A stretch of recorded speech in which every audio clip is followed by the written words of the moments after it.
Welcome to Behind the Badge with your special guest, Lieutenant Williams, your news source for all things police in the city of Fond du Lac.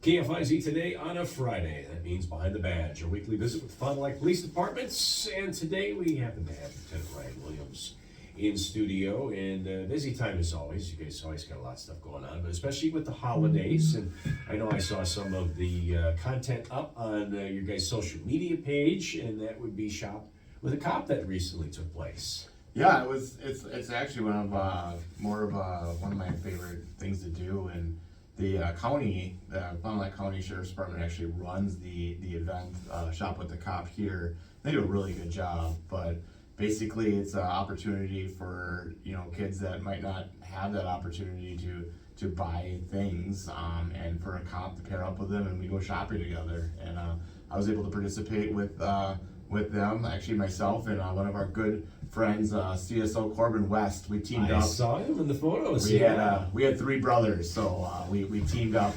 So we had to separate the brothers and went on a shopping spree. It was kind of different this year. Like a lot of times they would have in the past those people, the kids shop for their family. This time they were allowed to shop for themselves. So yeah, it's like more money they can ever would ever think of that someone would spend on them. So it's a great thing for them. I found out that my two kids, so Corbin had the one brother and I had the other two. Corbin, his guy could make decisions really quick. Now I don't know if they're the best decisions or whatever, because I think he got like 3 basketballs, and he's like, oh, my brother gets one, and this and that. But my kids could not make a decision. So then we really talked about budgeting and stuff like that. And okay, you got this much to spend, and this and this. And no, it was a great experience. It was a great turnout from our PD. It's neat because Rosendale PD was there, Waupun was there, a lot of nearby. Obviously, the sheriff's department was well represented there. And so it's a good gathering to get all law enforcement together, but also such a great event that affects the community in a positive way. That's awesome. Great stuff. I'm glad that you had some fun kids. Yeah, I saw you had the stocking cat. I don't think you would have been the only one that had the stocking cat, or the Santa type hat on. Yeah, I think the sheriff might have had one on too, but I like to be a little festive. That fits your personality, Brad. Yes. About it. Main topic today, you want to talk some scams. Yeah, always rears its head, these scams, and they never go away. And, I always wonder, why can't somebody do something about this? And you're like, well, you're law enforcement, but most of these scams aren't, they don't originate in Fond du Lac, but will have the residual end, someone will get ripped off in Fond du Lac.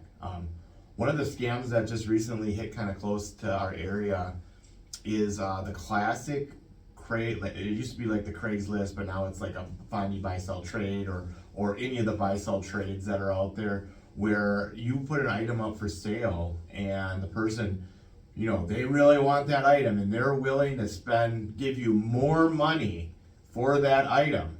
And you're like, wow, this is great. I'm not only getting $500, I'm getting $700. And sure enough, they'll send you a check and it looks like a really nice check.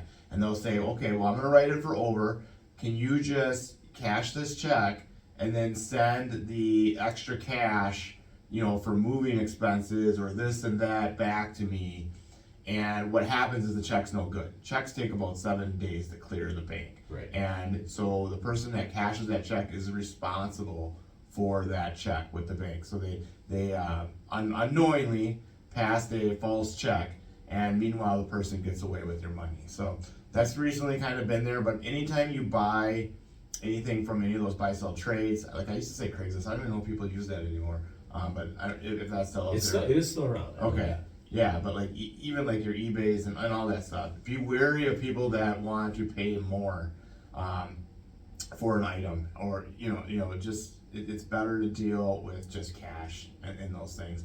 And now we have different things like Venmo and other things that are a little bit safer, maybe ways to transfer money, then we need checks. The other scam that it usually affects the elderly more than our younger populations is they'll get a phone call out of the blue from a number they don't know, and the person will say, grandpa, and the person says, who is this? Oh, it's your nephew. And then they'll the person unknowingly will feed them the information they want. Charlie, is this you? And that person will already have a pre-planned thing to say, and Charlie or whoever will have been locked up and in trouble, and they don't want to contact their parents for whatever reason, and they need money wired to them. I know this, I obviously don't work for the money wiring agencies, but anyone asks you to wire money to them, I would say it's a scam. Like, I don't know, I'm trying to think of legitimate reasons you'd wire money, and that's only if you have like a known relative. But yeah, if you wire money to someone, it's usually a scam. And the reason why they do it that way is because when you wire money, you get a transaction number, and that number is what you give to the person you wire money to. Well, you might think that you're sending that money to, let's say, someplace in Arkansas. That, as long as they have that transaction number, they can pick up that money anywhere. Right. Like anywhere they can pick up that money. So it could be someone from Florida or someone from wherever that's picking up that money, so you're not necessarily sending it to the right place. The other telltale sign, and this usually comes up in the IRS scams. I don't know how people fall for this, but these guys, and we do that. We unknowingly or unwittingly fault the people that fall for these scams. But these people are really good at what they do, and even when you try to call them out, like, they have another trick up their sleeve. So like the classic is like the IRS or the police department. So they'll say that either the IRS, you owe the IRS money, or the police department has a warrant for your arrest, and you need to pay this amount of money to like make it go away. And then somehow they transition from that to making the person buy like gift cards for them. No IRS, no law enforcement agency is ever gonna accept gift cards, like as far as a payment for a warrant or anything like that. So the IRS typically does not contact people over the phone or even through an email or anything like that. Usually they'll do in some sort of official type of letter, and what you'd want to do then is not follow that letter, not follow the email if you're suspicious, and actually go through your own means and research how to contact the IRS and do it that way. You don't want to go, like, all of those leads that they give you, like in an email and a letter, all those numbers, all those email sites could be false sites that support the scammer's cause. So, I mean, we're talking thousands and thousands of dollars in Fond du Lac alone, like, scams have been going on. And, I would love to see, like, an end put them, but it's very hard. It's hard for us to prosecute because a lot of them don't even originate, like, in this area. So, what do you do if you do get scammed? For number one, just think. Just take that extra, we call it a tactical pause in law enforcement, but take that pause and say, wait a second, I'm sending $2,000 to someone and they told me no one else should know about it. Well, as soon as someone says no one else should know about it, like, that's a telltale sign. Big red flag. And the people that sell or wire money and stuff like that, they actually look for these things too. Like, they say, like, do you know the person you're sending money to? And these scammers are so good at preparing these people for it that they will still go ahead with these transactions, even though the people that are actually wiring the money, like, tell them, hey, this could be a scam. This sounds like a scam. And like I said, they're really good at what they're doing. So if you do get scammed, you do want to call the police department. A lot of times, unfortunately, it's very hard to, like, get your money back. Right. Like, it's very hard.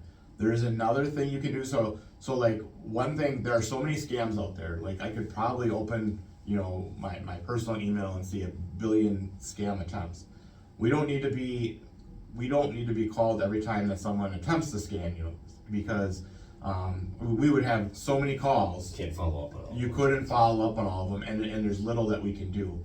But there is a website, and you can just do a search for it, for reporting of scams. It's a federal website that you can go on, and I want to say it's like C3, it's called, and you can report scams to the federal government. So that would be a better way, more fruitful way to report scams that you've been affected of and not have lost money for. So now, if you've lost money, then definitely call the police department. It's a police matter. And we'll do the best we can, do our due diligence. And I'm not saying we're not always unsuccessful, but they are a lot harder to trace down. There's a lot of paper trail, and like I said, it depends which one you've fallen for. So you know, the Bondi buy sell trade ones and that, a lot of times those end up being like some people around the state. So they're a little bit more solvable Okay. because it doesn't seem to be as many. Now there are still out of state people.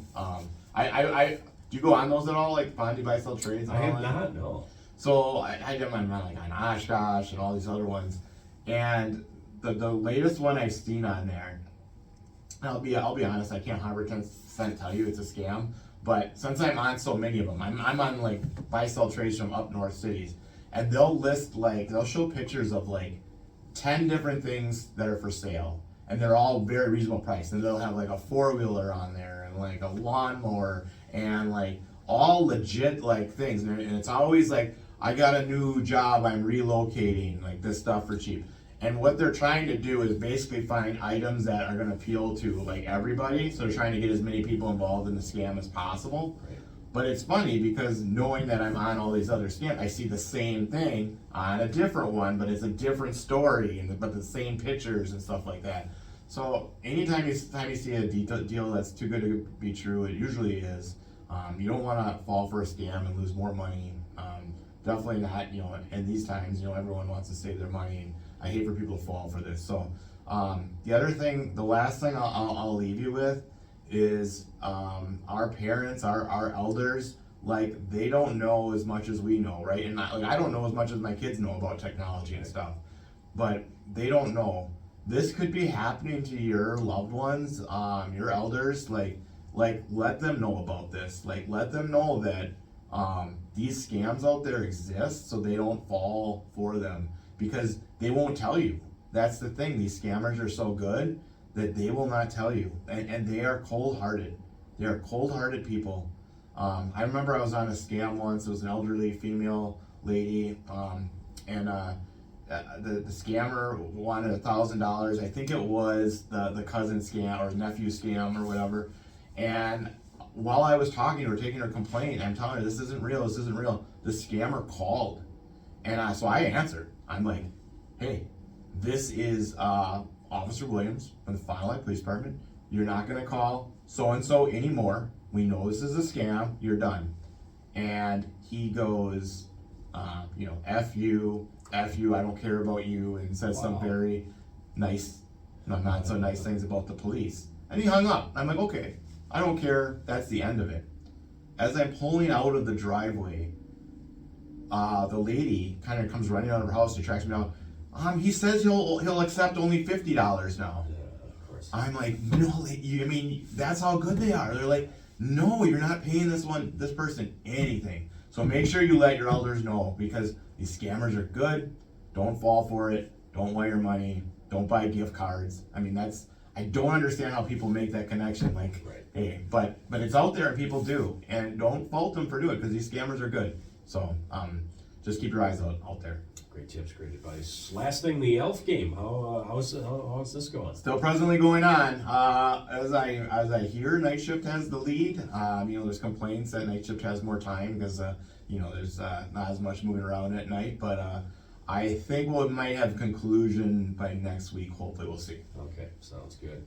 Lieutenant Ryan Williams behind the badge, KFIZ today.